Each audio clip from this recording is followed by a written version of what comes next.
ಪ್ರತಾಪ್ಗೆ ಕುಮಾರಣ್ಣ big shock. Mysuru ಸಂಸದರಿಗೆ ಮತ್ತೆ ಸಂಕಷ್ಟ. ಬೆಂಕಿಯಿಂದ ಬಾಣಲಿಗೆ ಬಿದ್ದ ಸಿಂಹ. ನಸೀಬು ಕೆಟ್ಟರೆ ವಜ್ರ ಕೂಡ ಕಲ್ಲಾಗಿ ಹೋಗುತ್ತೆ, ಬಂಗಾರ ಕೂಡ ಕಾಗೆ ಬಂಗಾರವಾಗುತ್ತೆ.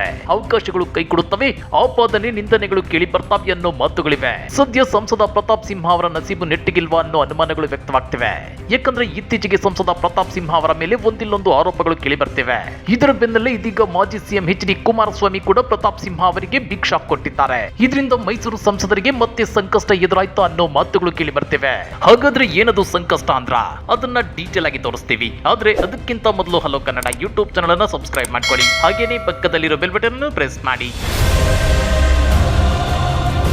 ಡಿಸೆಂಬರ್ 13ರಂದು ಸಂಸತ್ನಲ್ಲಿ ಆರೋಪಿಗಳು ಗ್ಯಾಸ್ ಬಾಂಬ್ ಎಸೆದಾಗಿನಿಂದ ಸಂಸದ ಪ್ರತಾಪ್ ಸಿಂಹ ಅವರ ಮೇಲೆ ಕಾಂಗ್ರೆಸ್ ಸಿಡಿದೆದ್ದಿದೆ. ಅಷ್ಟೇ ಅಲ್ಲ, ಸಂಸತ್ ಘಟನೆಗೆ ಕಾರಣರಾದ ಆರೋಪಿಗಳಿಗೆ ಸಂಸದ ಪ್ರತಾಪ್ ಸಿಂಹ ಅದೇಕೆ ಪಾಸ್ ಕೊಟ್ಟರು, ಅವರಿಗೂ ಸಿಂಹಗೂ ಇರೋ ನಂಟೇನು ಅನ್ನೋದನ್ನ ಸಿಂಹ ಎಲ್ಲೂ ಬಾಯ್ಬಿಡ್ತಿಲ್ಲ. ಇತ್ತ ಸಿಎಂ ಸಿದ್ದರಾಮಯ್ಯ ವಿರುದ್ಧ ಅವಹೇಳನಕಾರಿ ಹೇಳಿಕೆ ವಿಚಾರವಾಗಿ ಎಫ್ಐಆರ್ ಸೇರಿದಂತೆ ಹಲವು ಸಮಸ್ಯೆಗಳನ್ನ ಪ್ರತಾಪ್ ಸಿಂಹ ಎದುರಿಸುತ್ತಿದ್ದಾರೆ. ಈ ಮಧ್ಯೆ ಇದೀಗ ಸಿಂಹ ಪ್ರತಿನಿಧಿಸುವ ಮೈಸೂರು ಲೋಕಸಭಾ ಕ್ಷೇತ್ರವನ್ನ ಜೆಡಿಎಸ್ ಸೆಳೆಯುವ ಅಪಾಯ ಎದುರಾಗಿದೆ. ಲೋಕಸಭಾ ಚುನಾವಣೆಗೆ ಬಿಜೆಪಿಯೊಂದಿಗೆ ಜೆಡಿಎಸ್ ಸೀಟು ಹಂಚಿಕೆ ಒಪ್ಪಂದದ ಮಾತುಕತೆ ಪ್ರಕ್ರಿಯೆ ಚಾಲ್ತಿಯಲ್ಲಿದ್ದು ಮೈಸೂರು ಕ್ಷೇತ್ರಕ್ಕೆ ಜೆಡಿಎಸ್ ಬೇಡಿಕೆ ಇಟ್ಟಿದೆ ಎನ್ನಲಾಗಿದೆ. ನಿಮ್ಗೆ ಗೊತ್ತಿರಲಿ, ಪ್ರತಾಪ್ ಸಿಂಹ ಮೈಸೂರಿನಿಂದ 2014 ಮತ್ತು 2019ರಲ್ಲಿ 2 ಬಾರಿ ಗೆದ್ದು ಸಂಸದರಾಗಿದ್ದಾರೆ. ನರೇಂದ್ರ ಮೋದಿ ಅವರ ಜೀವನ ಚರಿತ್ರೆಯ ಪುಸ್ತಕ ಬರೆಯೋದ್ರೊಂದಿಗೆ ಬಿಜೆಪಿ ನಾಯಕತ್ವಕ್ಕೆ ಹತ್ತಿರವಾದ ಮಾಜಿ ಪತ್ರಕರ್ತ ಈಗ ಪಕ್ಕಾ ಪೊಲಿಟಿಷಿಯನ್ ಆಗಿದ್ದಾರೆ. ಜೊತೆಗೆ ಮೈಸೂರಿಗೆ ನನ್ನ ಕೊಡುಗೆ ದೊಡ್ಡದು ಅಂತ ಹೇಳ್ಕೊಂಡು ತಿರುಗಾಡ್ತಿದ್ದಾರೆ.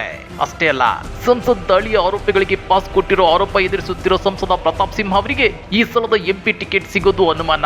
ಹೀಗಿದ್ರು ಪ್ರತಾಪ್ ಸಿಂಹ ನಾನು ದೇಶದ್ರೋಹಿನ, ದೇಶ ಪ್ರೇಮಿನ ಅನ್ನೋದನ್ನ ಈ ಸಲದ ಚುನಾವಣೆಯಲ್ಲಿ ಜನ ಉತ್ತರ ಕೊಡ್ತಾರೆ ಅಂತ ಹೇಳೋ ಮೂಲಕ ತಮಗೆ ತಾವೇ ಟಿಕೆಟ್ ಸಿಗುತ್ತೆ ಅನ್ನೋದನ್ನ ಬಿಂಬಿಸಿಕೊಳ್ತಿದ್ದಾರೆ.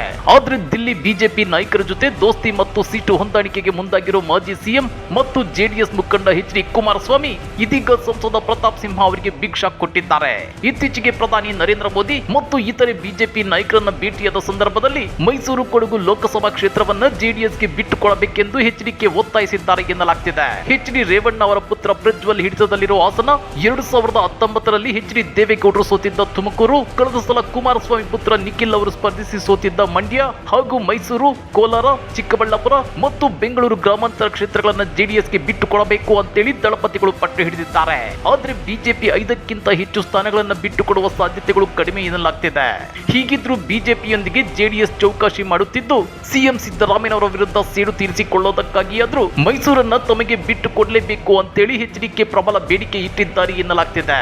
ಈ ಮಧ್ಯೆ ಸಂಸತ್ತಿನ ಒಳನುಗ್ಗಿದವರಲ್ಲಿ ಒಬ್ಬ ಆರೋಪಿಗೆ ಪಾಸ್ ನೀಡಿದ ವಿಚಾರ ಚರ್ಚೆಯಾದ ನಂತರ ಸ್ಥಳೀಯ ಬಿಜೆಪಿ ನಾಯಕರು ಸಾರ್ವಜನಿಕವಾಗಿ ಪ್ರತಾಪ್ ಸಿಂಹ ಅವರ ಬೆಂಬಲಕ್ಕೆ ನಿಂತಿಲ್ಲ.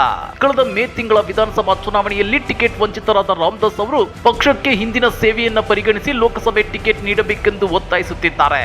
ಮತ್ತೊಂದೆಡೆ ಕರ್ನಾಟಕ ಅರಣ್ಯ ಇಲಾಖೆಯು ಪ್ರತಾಪ್ ಸಿಂಹ ಸಹೋದರನ ವಿರುದ್ಧ ಹಾಸನ ಜಿಲ್ಲೆಯ ಹಳ್ಳಿಯೊಂದರಲ್ಲಿ 120 ಮರಗಳನ್ನು ಕಡಿದು ಮರವನ್ನ ಕಳ್ಳಸಾಗಣೆ ಮಾಡಿದ ಆರೋಪದ ಮೇಲೆ ಪ್ರಕರಣ ದಾಖಲಿಸಿದೆ.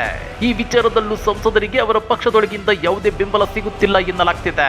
ಮೈಸೂರು ಸ್ಥಾನಕ್ಕೆ ಜೆಡಿಎಸ್ ಬೇಡಿಕೆ ಇಟ್ಟಿರುವುದಕ್ಕೆ ಸ್ಥಳೀಯ ಬಿಜೆಪಿ ನಾಯಕರು ವಿರೋಧ ವ್ಯಕ್ತಪಡಿಸುತ್ತಿದ್ದಾರೆ. ಆದ್ರೆ ಜೆಡಿಎಸ್ ಜೊತೆಗಿನ ಮೈತ್ರಿಗೆ ಬೆಲೆ ಕೊಡುವ ಬಿಜೆಪಿ ಹೈಕಮಾಂಡ್ ಮೈಸೂರು ಕ್ಷೇತ್ರವನ್ನ ಜೆಡಿಎಸ್ಗೆ ಬಿಟ್ಟುಕೊಡುವ ಬಗ್ಗೆ ಯೋಚಿಸುವ ಸಾಧ್ಯತೆಯನ್ನ ತಳ್ಳಿ ಹಾಕುವಂತಿಲ್ಲ. ಹಾಗಾದ್ರೆ ಪ್ರತಾಪ್ ಸಿಂಹ ಅವರ ಮೈಸೂರು ಕ್ಷೇತ್ರವನ್ನ ಎಚ್ ಡಿ ಕುಮಾರಸ್ವಾಮಿ ತಮ್ಮ ತೆಕ್ಕೆಗೆ ಪಡೆಯುತ್ತಾರಾ? ಈ ಸಲ ಮೈಸೂರು ಕ್ಷೇತ್ರದ ಗೆಲುವಿಗೆ ರಣತಂತ್ರ ರೂಪಿಸಿರುವ ಕಾಂಗ್ರೆಸ್ ಮೈಸೂರಿಂದ ಯಾರೇ ಸ್ಪರ್ಧಿಸಿದ್ರು ಅವರಿಗೆ ಸೋಲಿನ ರುಚಿ ತೋರಿಸುತ್ತಾ? ಪ್ರತಾಪ್ ಸಿಂಹ ಅವರಿಗೆ ಎದುರಾಗ್ತಿರೋ ಈ ಸಾಲು ಸಂಕಷ್ಟಗಳ ಬಗ್ಗೆ ನೀವೇನಂತೀರಾ? ಕಮೆಂಟ್ ಮಾಡಿ, ವಿಡಿಯೋ ಲೈಕ್ ಮಾಡಿ, ಶೇರ್ ಮಾಡಿ. ಇಂಥ ಮತ್ತಷ್ಟು ರೋಚಕ ರಾಜಕೀಯ ಸುದ್ದಿಗಳನ್ನ ಮಿಸ್ ಮಾಡದೆ ನೋಡ್ಬೇಕು ಅಂದ್ರೆ ಹಲೋ ಕನ್ನಡ ಯೂಟ್ಯೂಬ್ ಚಾನಲ್ ಅನ್ನ ಸಬ್ಸ್ಕ್ರೈಬ್ ಮಾಡ್ಕೊಳ್ಳಿ.